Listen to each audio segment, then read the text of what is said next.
was 27 years old and had nothing special about him. He worked at a car repair shop in a small town called Pine Ridge, somewhere in the middle of Montana where the winters were cold and the summers were short. He lived alone in a small house that his grandmother had left him when she died. He had a dog named Biscuit, a truck that was older than him, and exactly 3 good friends who he met every Friday night at the only bar in town. His life was simple, some would say boring, did not mind. He liked fixing cars, he liked the quiet of small-town life, he liked knowing everyone's name and having them know his. He had dated a few women over the years, but nothing ever stuck. His last girlfriend, a nice woman named who worked at the post office, had told him that he was too comfortable with being alone. She said it like it was a bad thing. Did not think it was bad, he thought it was just who he was.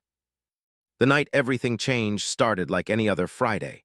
Finished work at 6, went home to feed Biscuit, took a shower and drove his old truck to the bar. His friends were already there. Danny was a big man with a red beard who worked at the lumber yard. Mike was skinny and tall and taught math at the local high school. And Sam Torres was the youngest of them at 24, working various jobs while trying to figure out what he wanted to do with his life. They sat at their usual table in the corner, drinking beer and talking about nothing important. The bar was called the Rusty Nail, and it had not changed in the 30 years since it opened. The same wooden tables. The same old jukebox that only played country music. The same bartender, a woman named who was somewhere between 50 and 70 and refused to tell anyone her actual age. "I'm telling you," Danny was saying, his voice already getting loud from the beer, "they found something weird up on Miller's Ridge. Government trucks everywhere, men in suits. My cousin works for the Forest Service and he said they kicked everyone out of the area for 10 miles. Your cousin also said he saw Bigfoot last summer," Mike pointed out. "That was different, he was drunk." "He's always drunk." Listened to his friends argue and smiled. This was what he liked, the familiar rhythm of their conversations, the way they could talk about nothing for hours and still enjoy themselves. He took a long drink of his beer and looked around the bar. It was a quiet night. Only a few other people were there, old Henry sitting at the bar like always, nursing the same whiskey he had been drinking for decades. A young couple in the booth by the window, tourists probably, looking lost and uncomfortable. "What about you?" Sam asked. "You've been quiet tonight." Shrugged, nothing to say, same week as always. Fixed cars, walked the dog, tried to convince Mrs. Henderson that her 20-year-old sedan needs more than an oil change.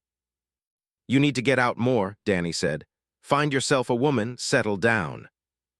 "I'm settled enough." "You're not settled, you're stuck. There's a difference." Did not argue. Maybe Danny was right. Maybe he was stuck. But being stuck in Pine Ridge did not feel so bad. At least he knew where he was. At least he knew what to expect from each day. "You know what needs," Sam said, grinning in a way that meant he was about to say something stupid. "He needs an adventure, something to shake up his boring life." "My life is not boring." "You've eaten the same breakfast every day for 5 years. You own 7 shirts and 4 of them are the same color. You've never been on an airplane. Your idea of a wild night is staying up past 10 to watch a documentary about whales." "That was a good documentary." "I'm not saying it wasn't. I'm saying you need something unexpected, something crazy." Danny laughed and raised his glass. "To unexpected things. May something crazy happen to before he dies of boredom." They all raised their glasses and drank, shook his head at his friends, but he was smiling. They meant well. They always did. It was around 11 when they left the bar. The night was cold and clear, with more stars than could count scattered across the black sky. They stood in the parking lot, breath forming clouds in the freezing air, saying their goodbyes. "Same time next week?" Mike asked. "Same time, same place," Danny confirmed. "Unless the government kills us all for knowing about their secret thing on Miller's Ridge." "Good night, Danny." They went their separate ways, climbed into his truck and started the engine, letting it warm up for a minute before pulling out of the parking lot. The drive home was only 15 minutes, through empty roads lined with pine trees that looked silver in the moonlight. Was thinking about nothing in particular when he passed the old Miller farm. The place had been abandoned for years. Ever since old man Miller died and his children sold the land to some company that never did anything with it. The farmhouse was falling apart, and the fields had gone wild with weeds and small trees. But tonight, something was different. There was a light in the field, not a normal light. It was purple and blue and seemed to pulse like a heartbeat. Slowed his truck, staring at the strange glow through his windshield. It was coming from the center of the field, maybe 100 yards from the road. He should have kept driving. That was what any sensible person would do. Strange lights in abandoned fields were not his business. He had work tomorrow. Biscuit was waiting at home. But thought about what Sam had said, about needing something unexpected, something crazy. He pulled his truck to the side of the road and got out. The cold hit him immediately, biting through his jacket. He could see his breath clearly in the strange light that was now brighter than before. The field was covered in frost that crunched under his boots as he walked toward the glow. As he got closer, he could see that the light was coming from something in the ground. A crater maybe, or a hole. The light was so bright now that he had to shield his eyes with his hand. And there was a sound, too, a low hum that he felt more than heard, vibrating in his chest and his teeth. Stopped at the edge of the crater and looked down. It was a ship. Not a plane or a helicopter or anything he could explain. It was a ship, small and angular, made of black metal that seemed to drink in the light even as the strange glow emanated from cracks in its surface. It had clearly crashed, carving a long trench through Miller's field before coming to rest in this hole. Stood there for a long time trying to make his brain accept what his eyes were seeing. A ship, an actual spaceship, in Miller's field, in Montana, in the United States of America on planet Earth. He should run, he should call someone, the police, the military, anyone. But his feet would not move. The hum grew louder and then the side of the ship opened. A ramp extended, hitting the frozen ground with a heavy thunk. Light poured out from inside, white and cold and somehow threatening. A figure appeared in the doorway. His first thought was that she was tall, very tall, at least 7 feet, maybe more. His second thought was that she was not human. Her skin was pale, almost white, with a faint purple tint that might have been a reflection from the lights.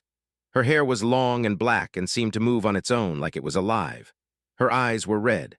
Not bloodshot red, but truly red, glowing like embers in a dying fire. She wore armor, black and purple, covering her body in plates that looked both ancient and impossibly advanced. A sword hung at her side, longer than was tall, with a blade that seemed to be made of darkness. She looked at her. For a moment, neither of them moved. Then the woman spoke. Her voice was deep and smooth and carried an accent that could not place. It sounded like nothing he had ever heard. "Human," she said, "you are the one who called." His mouth opened but no words came out. He tried again. Called. The transmission, 3 cycles ago. A request for a mate with combat skills. I have come to answer. His brain was not working properly. He was still stuck on the part where an alien spaceship had crashed in Miller's field, and a 7-foot-tall alien woman with red eyes and a giant sword was talking to him. I didn't. And then he remembered. 3 weeks ago, Friday night at the Rusty Nail, they had been drinking, all of them, more than usual because it was Danny's birthday. Sam had been making jokes about his boring life, and Danny had challenged him to do something crazy. Drunk enough to think it was funny, had stood up on his chair and shouted at the ceiling. "Attention, universe. Of Pine Ridge, Montana is looking for a wife, must be able to fight, combat skills required, willing to relocate from anywhere in the galaxy." His friends had laughed, had told him to get down before he broke her chair, had forgotten about it by the next morning, dismissing it as a stupid joke. Apparently, the universe had been listening. That was a joke. The alien woman tilted her head, her red eyes narrowed slightly. A joke. I was drunk, I wasn't serious, I didn't actually expect. He gestured at her, at the ship, at all of it. The woman was silent for a moment. Then she descended the ramp, moving with a grace that seemed impossible for someone her size. She walked toward, and he found himself backing up, his boots slipping on the frozen ground. She stopped a few feet away from him. Up close, she was even more terrifying. Her skin was flawless, smooth as polished stone. Her teeth, visible now as she spoke, included fangs that were clearly designed for biting. "In my culture," she said slowly, "a public declaration of intent is binding. You asked for a mate. I have traveled 17 light years to answer your request. I defeated 8 other claimants for the right to accept your offer." She paused. "You cannot now say it was a joke." Swallowed hard, 8 claimants. Challengers who also wished to claim you. I killed 3 of them, the others yielded. You killed. In honorable combat, as is our way. Felt like he was going to be sick, or faint, or both. This could not be happening. This was not real. He was having some kind of fever dream. Maybe he had hit his head. Maybe he was still at the bar, passed out drunk, and this was all some bizarre nightmare. But the cold was real. The frost on his boots was real. The alien woman standing in front of him, looking at him with those impossible red eyes, was real. "I'm sorry," said his voice shaking. "I think there's been a misunderstanding. I'm not. I'm not who you're looking for. I'm just a mechanic. I fix cars. I'm nobody." The woman reached into a compartment on her armor and pulled out something small and flat. She pressed a button, and a hologram appeared, floating in the air between them. It showed, standing on a chair in the rusty nail, shouting his drunken declaration to the ceiling. The woman read from somewhere. "Pine Ridge, Montana, planet Earth, 3rd orbital body from the star Sol. Age 27 standard Earth years. Occupation, mechanical technician. No criminal history, no outstanding debts. No current mate." She looked up from the hologram. "You are exactly who I am looking for." Stared at the hologram, at himself, drunk and grinning, making what he thought was a harmless joke. He had no idea how they had recorded it. He had no idea how they had found him. He had no idea how any of this was possible. "I cannot accept a rejection," the woman continued. "The journey has been made. The contract is initiated. To refuse now would bring dishonor on both of us. Among my people, such dishonor can only be cleansed by death." Death, yours or mine, traditionally both, was definitely going to be sick. The woman seemed to sense his distress. Something in her expression changed, becoming slightly less intimidating. She took a step back, giving him space. "Perhaps I have approached this incorrectly," she said. "I was told that humans require courtship, time to become accustomed to a potential mate. I am willing to adapt to your customs within reason." Within reason. "I will not wait more than 1 cycle of your moon. After that, the contract must be either formalized or dissolved. As I said, dissolution would require death." "Right, deaths." His legs gave out. He sat down hard on the frozen ground, staring up at the alien woman who had apparently traveled 17 light years to marry him because of a drunken joke. His breath came in short gasps. His heart was pounding so hard he could hear it in his ears. The woman looked down at him with something that might have been concern. "Are you damaged?" "No, yes, maybe, I don't know," put his head in his hands. "I need a minute." "You may have as many minutes as you require. Until dawn. After that, the ship's power cells will be depleted, and I will need to establish a base of operations on your world." Looked up, a base of operations. "A dwelling, a place to stay while we complete the courtship period. Ideally, it would be your dwelling, but I understand if that is too forward. I am willing to establish my own territory nearby. My dwelling is a 2-bedroom house with a leaky roof and a dog." "A dog?"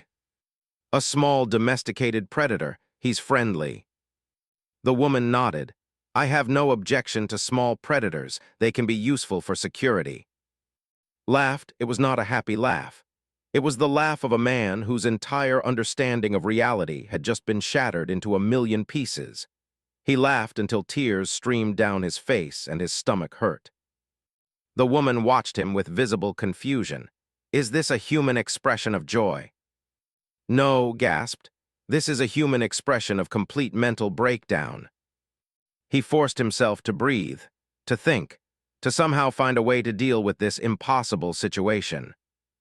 Okay, an alien was here. A 7-foot-tall alien woman with fangs and a giant sword who had traveled across the galaxy to marry him because of a joke. She was not going to leave.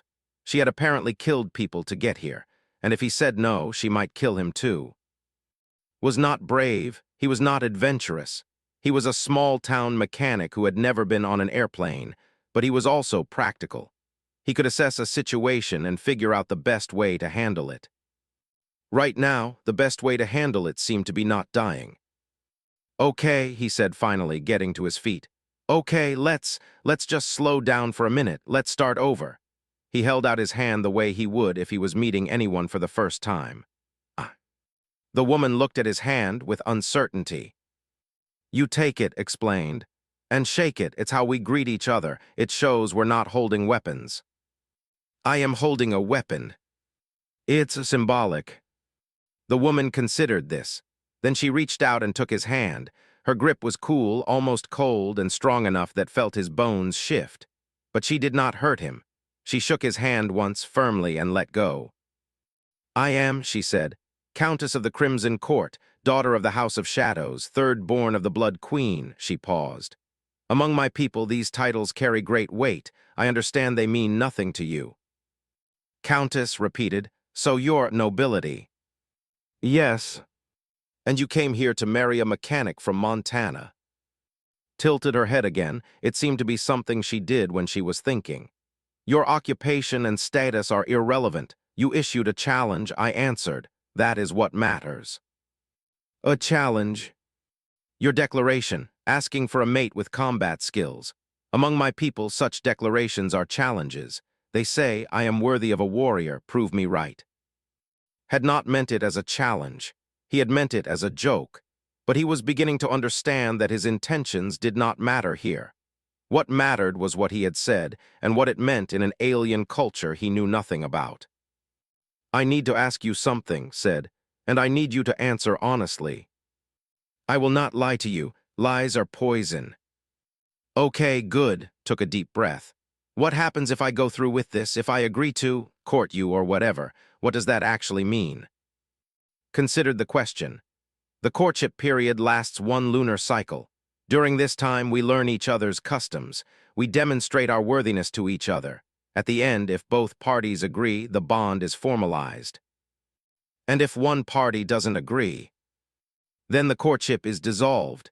There is no dishonor in an honest rejection after proper courtship, only in refusing to try. So I just have to try for 1 month. 1 cycle of your moon, 28 of your days. Did the math, 28 days. That was not forever. He could do 28 days. And at the end, if he decided this was all too crazy, he could walk away without anyone dying.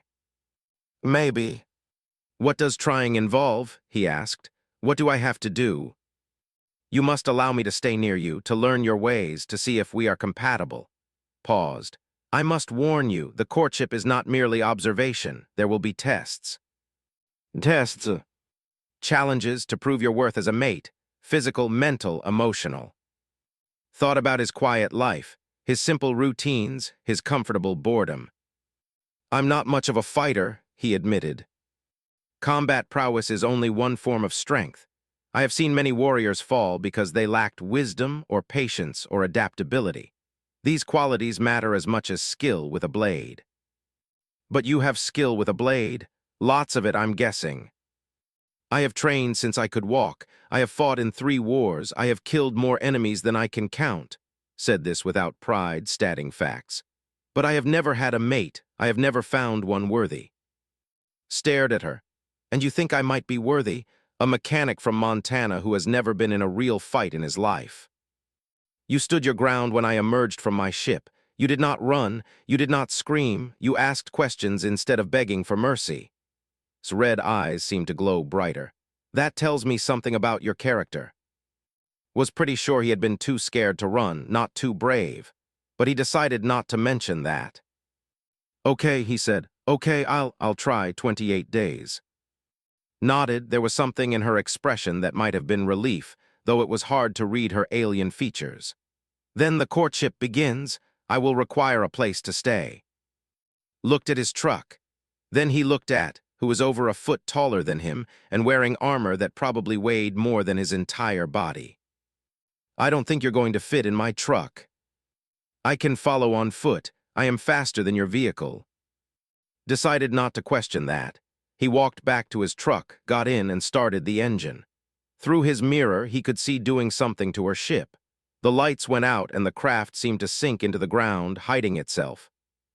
Then she started running, pulled onto the road and accelerated to his usual speed, about 50 miles per hour on these empty country roads.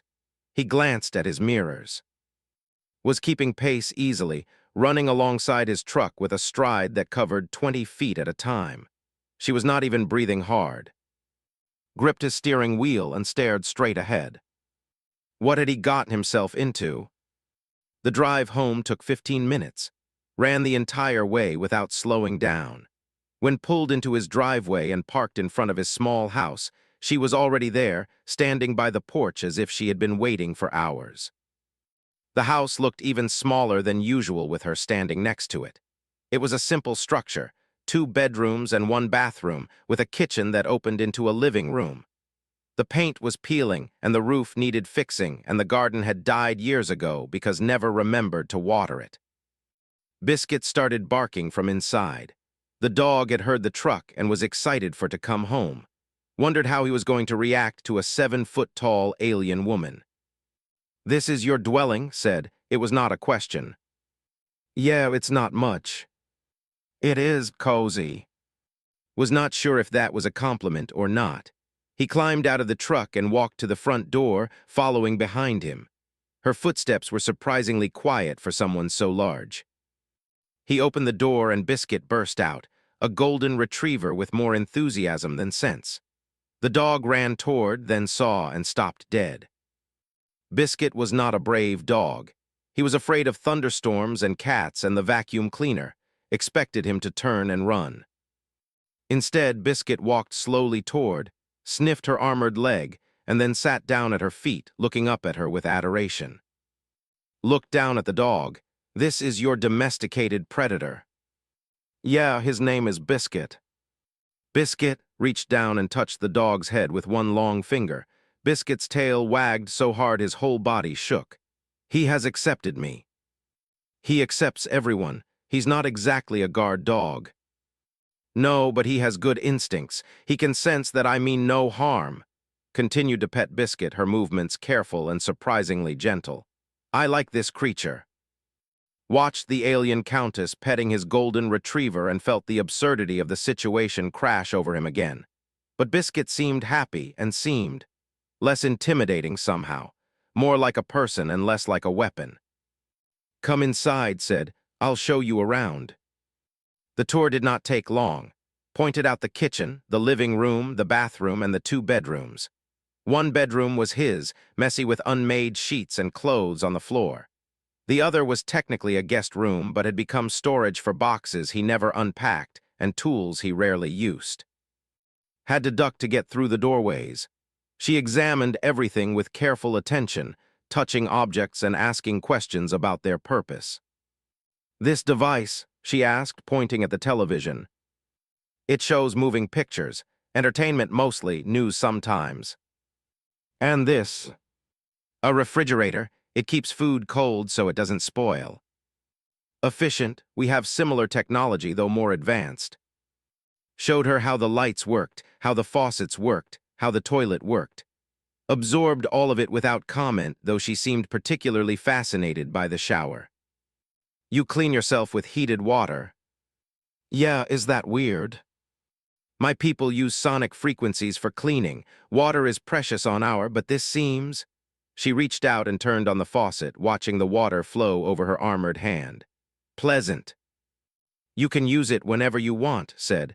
"There are towels in the closet." Turned off the water and looked at him. "You are being very accommodating."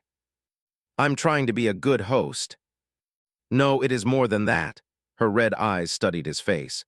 "You are afraid of me. I can smell your fear, but you are still being kind. Why?" Thought about the question. He was afraid. Of course he was afraid. She was an alien warrior who had killed people to get here, and she was standing in his bathroom looking at him with eyes that glowed like fire. But she was also a stranger in a strange place, far from home, trying to navigate customs she did not understand. Knew what that felt like on a small scale from the few times he had left Pine Ridge to visit the city. The confusion, the uncertainty, the desperate hope that someone would be patient with you while you figured things out. "Because you're a guest," he said finally, "and in my culture we treat guests well, even unexpected ones." Was silent for a moment, then she did something unexpected. She bowed her head just slightly in a gesture that seemed formal and significant. "You honor me, I will remember this." Was not sure what to say to that, so he just nodded. "It's late," he said. "I need to sleep. We can figure out everything else tomorrow." "I do not require sleep the way you do. I will keep watch." "Keep watch?" "For threats, enemies, dangers." "I don't really have any enemies." Smiled. It was the first time she had smiled, and it revealed her fangs in a way that was not entirely comforting. "You have me now. That means you have my enemies, and they are many." Decided to worry about that tomorrow. Right now, he needed to lie down before his legs gave out again. He went to his bedroom and closed the door. Through the thin walls, he could hear moving around the house, examining things. Biscuit's tags jingled as the dog followed her. Lay down on his bed without undressing. He stared at the ceiling, trying to process everything that had happened. An alien was in his house. A vampire-looking alien warrior countess who had traveled across the galaxy to marry him because of a joke he had made while drunk. He had agreed to court her for 28 days. He had no idea what that would involve.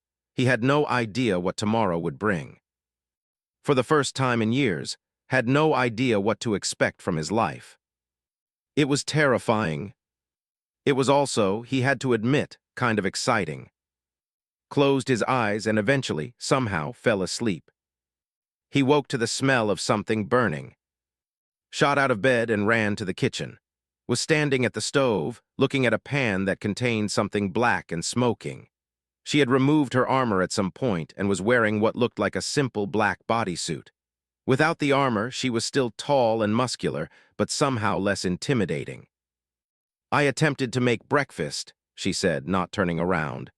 "I observed the cooking device and believed I understood its function. I was incorrect." Grabbed the pan and moved it off the heat, turning off the burner. The smoke detector started screaming. He grabbed a towel and waved it under the device until it stopped. "What were you trying to make?" "Eggs, I found them in your cold storage. On my world, we have similar provisions, but they are prepared differently." Looked at the ruined eggs and felt something unexpected. Not annoyance or frustration, but something warmer. She had tried to make him breakfast.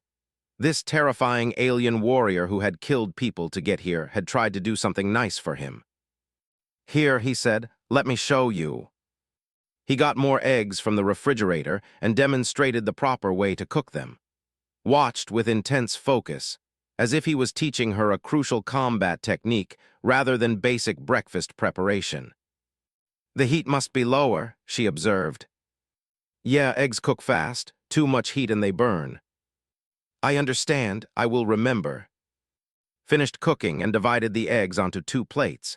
He added toast and poured 2 glasses of orange juice. They sat at his small kitchen table, the morning light streaming through the window. Looked at the food with uncertainty. "I must tell you something." "Okay." "My species does not require food the way yours does. We can eat. We can enjoy taste, but it does not sustain us." Had suspected something like that. The fangs had been a clue. "What do you need?" he asked. Met his eyes, blood. Fork froze halfway to his mouth. "Not much," continued quickly.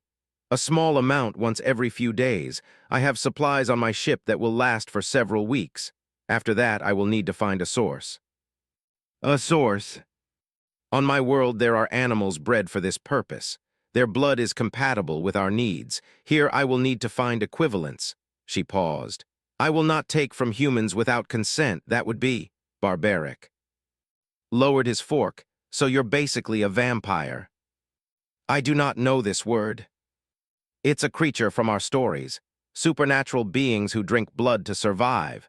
They're usually portrayed as monsters. His expression was unreadable. Do you think I am a monster? Consider the question seriously. She had killed people, she drank blood, she was alien in every sense of the word. But she had also tried to make him breakfast. She had been gentle with Biscuit. She had bowed her head and thanked him for being kind. No, he said finally. I don't think you're a monster, I think you're different. Different isn't the same as bad. Was still for a long moment. Then she picked up her fork and tried the eggs. These are acceptable, she said. Smiled despite himself. High praise. They ate in silence for a while. Outside, the sun was rising over the pine trees, painting the sky in shades of pink and gold. It was a beautiful morning, a normal morning, except for the alien sitting across from him. I have questions, said eventually. Ask. How did you hear my declaration? It was just in a bar, there's no way it was transmitted anywhere. Set down her fork. Your planet is not as isolated as you believe. The Crimson Court has monitored Earth for many centuries, watching your species develop. We have listening posts throughout your star system, picking up transmissions of all kinds. You've been watching us. Observing, not interfering, your species is. Interesting, violent and chaotic, but also creative and resilient. We have debated for generations whether to make contact. And my drunken marriage proposal was enough to change that. It was not the first transmission of its kind, but it was the first to use specific language that translated directly into a formal mating challenge in our customs. The combination of combat requirements and openness to extraterrestrial applicants triggered ancient protocols. Paused. Truthfully, there were those on the court who believed it was a trap, that your species had somehow learned of our customs and was attempting to manipulate us. But you came anyway. I am the third daughter of the Blood Queen. I have no chance at the throne and little interest in political maneuvering. The idea of traveling to a new world, meeting a new species, finding a mate outside the endless games of the court. She looked out the window at the rising sun. It appealed to me. Studied her profile. In the golden morning light, she looked almost human. Almost. What happens after the courtship? He asked. If we both agree to continue, what does that actually look like? There is a bonding ceremony, an exchange of vows and blood. After that, we would be bound, mates for life. And where would we live? That would be negotiated. You could come to my world, I could stay on yours, we could travel. The Crimson Court is spread across many systems. There would be options. Tried to imagine leaving Earth, leaving Pine Ridge. Flying through space to alien worlds he could not even picture. It was overwhelming. But it was also amazing. Why me? He asked. Seriously, you're a countess. You could have anyone. Why come all this way for a random mechanic who made a joke? Turned back to face him. Her red eyes were softer now, less intimidating. Because you did not ask for wealth or beauty or power. You asked for combat skills, for someone who could fight. That tells me you value strength and capability over status. Among my people, such values are rare. They are corrupted by politics and pretension. She leaned forward slightly. And because you were honest, your declaration was ridiculous and you knew it, but you said it anyway. That takes a kind of courage. Or stupidity. Perhaps both. The line between them is often thin. Laughed. It was a genuine laugh this time, not the hysterical one from last night. Okay, fair enough. Smiled again. It was still a bit unnerving with the fangs, but found he was getting used to it. So what happens today? He asked. What's the first day of an alien courtship supposed to look like? Traditionally, I would demonstrate my skills to prove my worth as a mate. Combat prowess, survival abilities, practical, paused. But I understand your culture may have different expectations. Honestly, I have no idea what the expectations are. I've never done this before. Not with a human and definitely not with an alien. Then perhaps we should keep things simple. You show me your world, I show you mine. We learn about each other. Nodded. That sounded manageable. Terrifying, but manageable. Okay, he said. Let me shower and change, then I'll give you a tour of Pine Ridge. I look forward to it. Got up and started toward the bathroom. Then he stopped and turned back. Yes. Thanks for trying to make breakfast, even if it didn't work out. Tilted her head in that way he was starting to recognize. You are welcome. Smiled and went to take his shower. He had a feeling this was going to be the strangest month of his life. The town of Pine Ridge was not prepared for. To be fair, was not sure any town would be prepared for. She was 7 feet tall with glowing red eyes and skin that looked like moonlight. Even without her armor, which she had left at the house at suggestion, she was impossible to miss. They drove into town in his truck, had insisted on sitting in the back bed rather than the cab, claiming she enjoyed the fresh air and wanted to observe the landscape. Suspected she also did not fit comfortably in the passenger seat, but he did not mention that. The first stop was the hardware store where sometimes picked up supplies. He needed a few things for the house anyway, and it seemed like a low-pressure introduction to human commerce.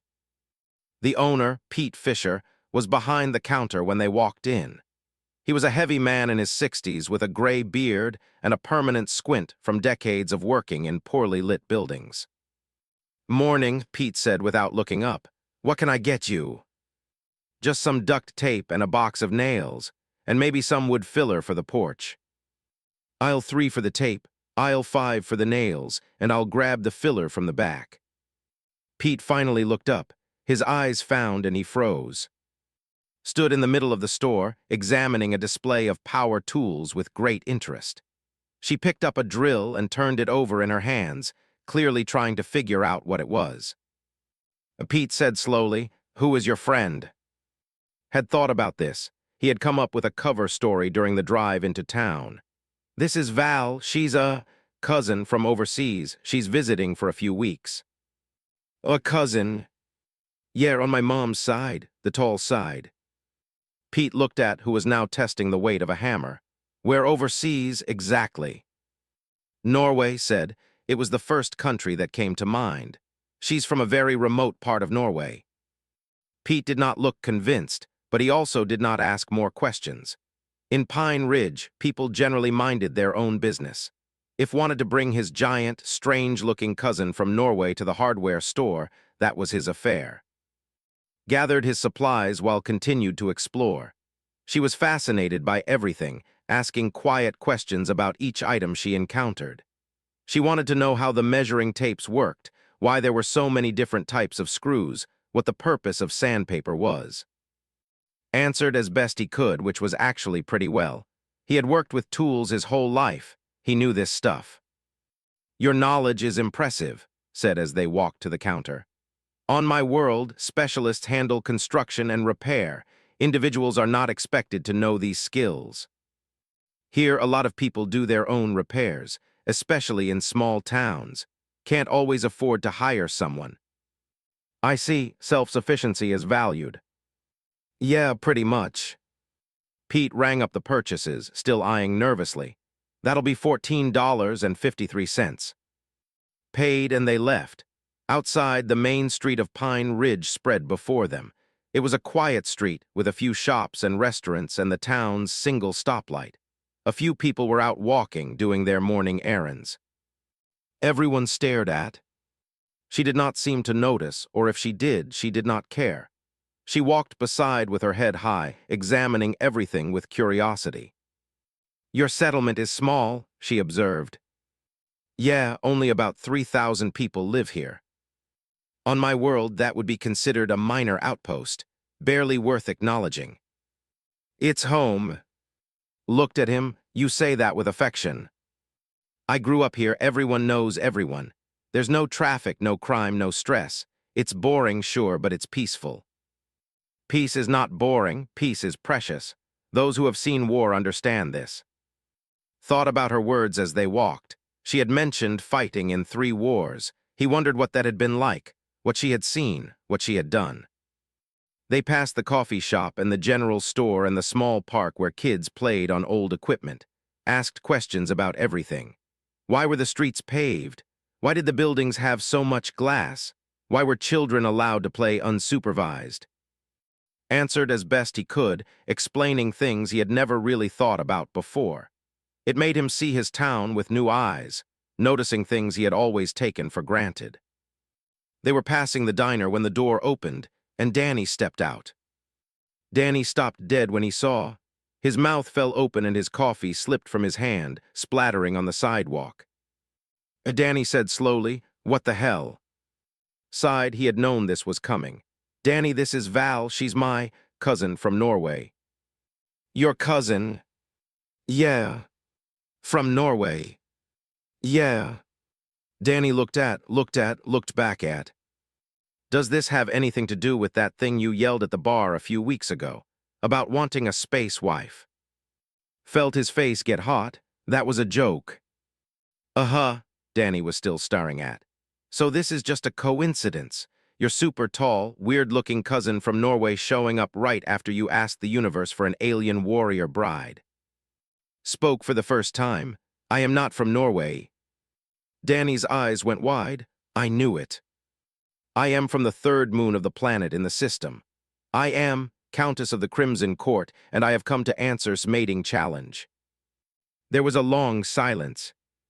Danny turned to Dude. Rubbed his face with his hands. "Yeah."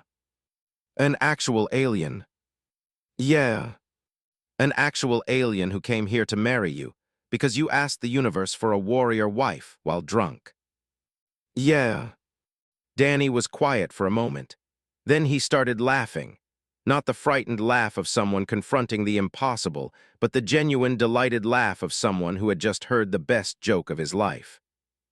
"This is amazing," Danny said between gasps. "This is the best thing that has ever happened.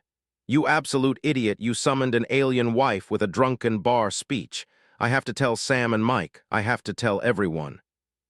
"Please don't tell everyone." "Are you kidding? This is historic. This is first contact.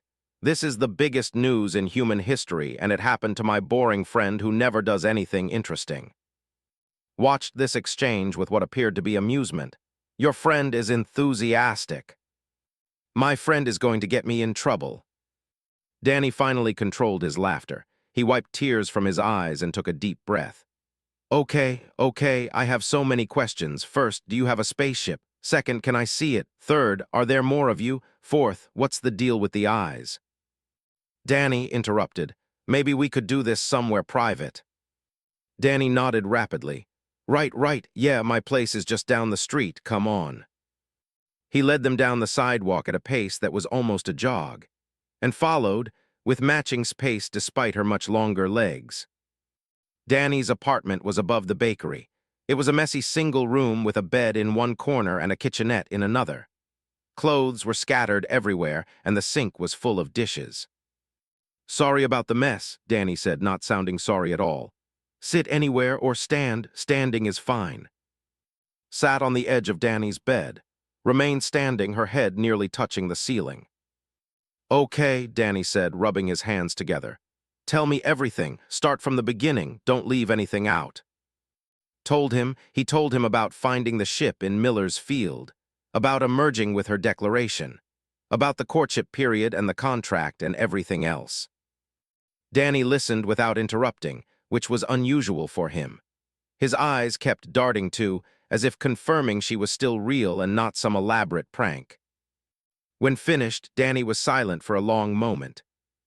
"So you have 28 days to decide if you want to marry an alien countess," he finally said. "Yeah. And if you don't, it might involve death." She said the death thing is avoidable if we do the courtship properly. Danny looked at, "Is that true?" Nodded. "If genuinely participates in the courtship and decides we are not compatible, there is no dishonor. The death penalty only applies to immediate rejection without consideration, or to deception during the courtship period." Deception. If pretends to participate while secretly plotting against me, for example, or if he attempts to use the courtship to extract information for hostile purposes. Paused. Neither of those seems likely. "No," Danny agreed. "Is the least deceptive person I know. He's terrible at lying. He once tried to surprise his mom for her birthday and ended up telling her about the party 3 times before it happened. That was an accident, muttered. Danny turned back to, so what's the plan? You're just going to date an alien for a month and see what happens. I guess so. I don't really have a choice. You have a choice, man. You always have a choice. Looked at her strange, pale skin and her glowing red eyes and her impossible height. She looked back at him steadily, not threatening, just waiting. She came a long way, said. She fought for the chance to come here. She took a risk on someone she'd never met just because of some dumb thing he said while drunk. The least I can do is give it an honest try. Danny was quiet for a moment. Then he grinned. You know what? I respect that. That's very you, finding the decent thing to do in an insane situation and just doing it. I don't know if it's decent, it's just what I can live with. Spoke, your friend is wise. He understands you better than you understand yourself. Danny's grin widened. I like her, she's got good taste. She's also standing right there, pointed out. I know, I'm complimenting her in the third person. It's more respectful that way, right? He looked at. I am unfamiliar with your social conventions, said, but I appreciate the spirit of your words. Danny clapped his hands together. This is going to be great. The 4 of us are going to have so much fun this month. 4. Me, you, and Sam. Mike too probably once he gets over the initial shock. We're going to help you navigate this alien courtship thing. Give you advice, support you, maybe throw a welcome party. Please don't throw a party. Too late, already planning it in my head. Groaned, but secretly, underneath the stress and the fear and the overwhelming strangeness of it all, he was a little bit grateful. He was not going to have to figure this out alone. Whatever happened next, at least he would have his friends. The first test came on day 5. Had been showing around town, introducing her to local people using the increasingly thin cover story about his Norwegian cousin. Most people accepted it with varying degrees of skepticism. A few people clearly did not believe it at all, but were too polite to say anything. They were walking back to his truck after lunch at the diner when a man stepped into their path. His name was Cody Morgan, and he was exactly the kind of person usually avoided. Big, loud, and mean. He had been a bully in high school and had not improved with age. He worked at the mine when he felt like it and spent the rest of his time drinking and picking fights. Well, Cody said, looking up and down with obvious contempt. What the hell are you supposed to be? Stepped forward. We don't want any trouble, Cody. I'm not talking to you, I'm talking to the freak. His expression did not change. I am not familiar with this term. Is it a greeting? Cody laughed. It was not a friendly laugh. A greeting? That's funny, real funny. He moved closer to, looking up at her since she was almost a foot taller than him. You don't belong here. Whatever you are, wherever you came from, you're not welcome. Felt his heart racing. He knew he should diffuse the situation, walk away, avoid confrontation. That was what he always did. But something in him resisted. Something in him was tired of always backing down. Back off, Cody, he said, his voice steadier than he felt. Cody turned to him with surprise. What did you say? I said back off. She's with me. She's not bothering anyone. Leave her alone. Cody's face twisted into something ugly. You want to start something because I will finish it. I don't want to start anything. I just want to walk to my truck with my friend without you harassing her. Cody shoved hard, stumbled backward, caught off balance. What happened next was fast. Moved between them. She did not attack. She did not threaten. She simply stood there, her red eyes fixed on Cody, her presence suddenly overwhelming in a way had not seen before. You will not touch him again, she said. Her voice was quiet, but there was something in it that made the air feel heavier. Cody tried to hold her gaze. He lasted about 3 seconds before looking away. Whatever, he muttered. You freaks deserve each other. He walked away, trying to make it look like his choice, but could see his hands shaking. Turn 2, are you injured? No, just surprised. Rubbed his chest where Cody had shoved him. You didn't have to do that. Yes, I did. Eyes searched his face. You stood up for me when you had nothing to gain, when you were clearly afraid. You proved your courage. I was honoring that. Felt warmth spread through him that had nothing to do with the sun. I wasn't that brave. It wasn't right what he was saying about you. And that is exactly why you are brave. You did what was right despite your fear. That is the definition of courage. Did not know what to say to that.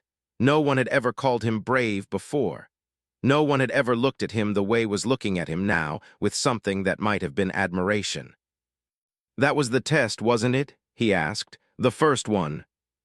Tilted her head. What makes you think that? Because you set it up somehow. Put us in a position where someone would confront you to see what I would do. Was silent for a moment. Then she smiled, and this time her fangs did not seem threatening at all. I did not set up the specifics, she admitted. But I have been waiting to see how you would respond when I was threatened. Some mates prove their worth in combat, others prove it in loyalty. You proved yours in both at once in a small way. Shook his head, but he was smiling too. You're sneaky. I am thorough. There is a difference. They walked to the truck and got in. This time, sat in the cab, folding herself into the passenger seat with an awkwardness that made laugh. What? She asked. Nothing. You just look very uncomfortable. I am. This vehicle was not designed for beings of my stature. Tomorrow we can take your ship. I bet it has more legroom. Looked at him with something like surprise. You would travel in my ship. Why not? You've been living in my house for 5 days. Seems fair I should see where you came from. Was quiet for a moment, then she reached over and touched his hand just briefly. You continue to surprise me. Good surprise or bad surprise? Good, very good. Started the truck and pulled out onto the road. 19 days of courtship left. He was starting to think they might not be so bad after all. The days fell into a pattern after that. Worked his shifts at the repair shop. Came with him, watching him fix cars with the same intense focus she brought to everything. She learned fast, asking questions that revealed a sharp mind behind those alien eyes. By day 10, she was handing him tools before he asked for them, anticipating what he needed. In the evenings, they talked. Told her about his life, about growing up in Pine Ridge, about his parents who had died when he was a teenager and his grandmother who had raised him until she passed too. Told him about her world, about the Crimson Court with its endless intrigue, about her mother, the Blood Queen, who ruled with an iron hand, about her sisters who were consumed by the competition for succession. You do not miss it, observed one night. Your home. There are things I miss. The sky which is purple at dawn, the great hunts during the season of blood, the taste of fresh prey taken in the wild. Stared into the fireplace, which had lit despite the mild weather because she seemed to enjoy it. But I do not miss the politics, the constant maneuvering, the inability to trust anyone fully. It sounds lonely. It was, though I did not realize it until I came here, until I met you. Felt that warmth again, the one that had nothing to do with temperature. Can I ask you something personal? Of course. The blood drinking. You said you had supplies from your ship. How long will they last? Hesitated. A few more days, perhaps a week if I ration carefully. And then what? I will need to find a source. There are animals on your world whose blood could sustain me. Deer, cattle, predators preferably, their blood is richer. Nodded slowly. He had been thinking about this, about what it would mean to be with someone who needed blood to survive, about whether he could accept that. What about human blood? He asked. Is it compatible? Turned to look at him. Her red eyes seemed to glow brighter in the firelight. Human blood is highly compatible, she said carefully. Among my people, sharing blood with a mate is sacred, the most intimate act possible, but I would never ask it of you. It is not necessary. But it's better. Human blood is better than animal blood. Was silent for a long moment. Yes, it is better. It creates a bond between the participants, a connection that transcends the physical. Thought about his ex-girlfriend, saying he was too comfortable with being alone. He thought about Danny calling him boring. He thought about his simple life in his simple house with his simple dog, and how he had always assumed that was all he would ever have. "Show me," he said. "When still, what?" "Show me the blood thing. I want to understand." "You do not have to." "I know I don't have to. I want to." He met her eyes, holding her gaze despite the instinctive fear that still sometimes flickered in his chest. "We're supposed to be learning about each other, right? This is part of who you are. I want to know it." Did not move for a long time. Could see the conflict in her expression, the desire battling with restraint. Finally, slowly, she stood from her chair and crossed to where he sat on the couch. She knelt in front of him, putting them at the same level for once.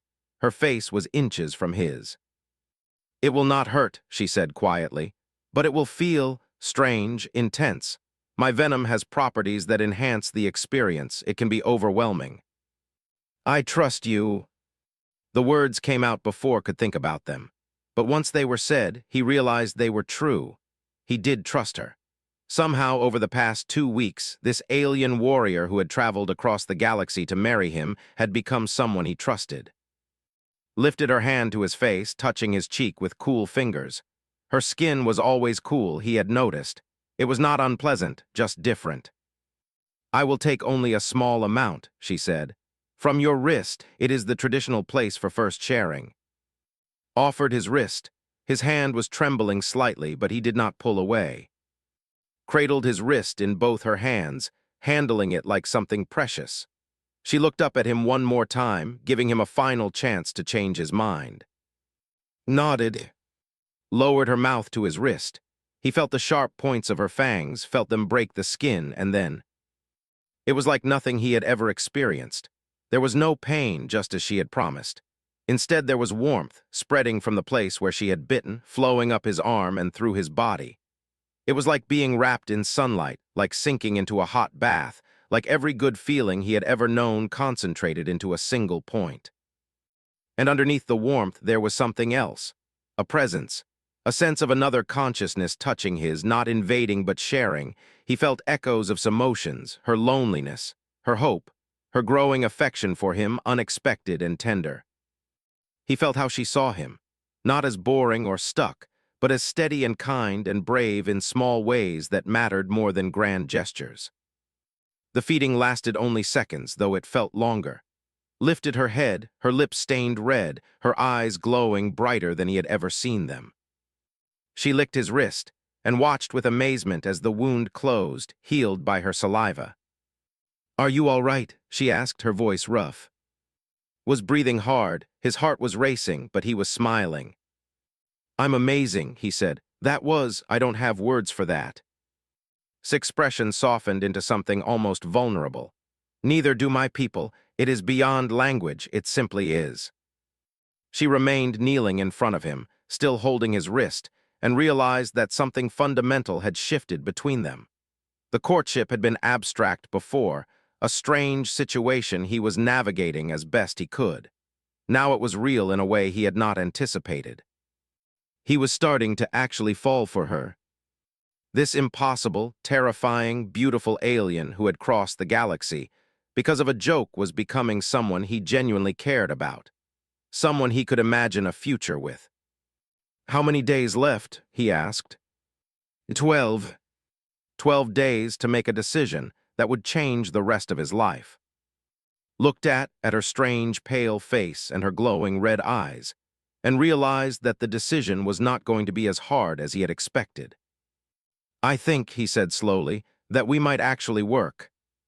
Smiled, a real smile, wide and warm, showing her fangs proudly instead of hiding them. "I think so too, I think so too." Outside, the stars were shining. Somewhere among them was home, the Crimson Court with all its dangers and beauty. And somewhere on this small planet called Earth, in a tiny town called Pine Ridge, an ordinary man and an extraordinary woman were finding their way to each other. It had started as a joke. It was becoming something real, and could not wait to see what happened next.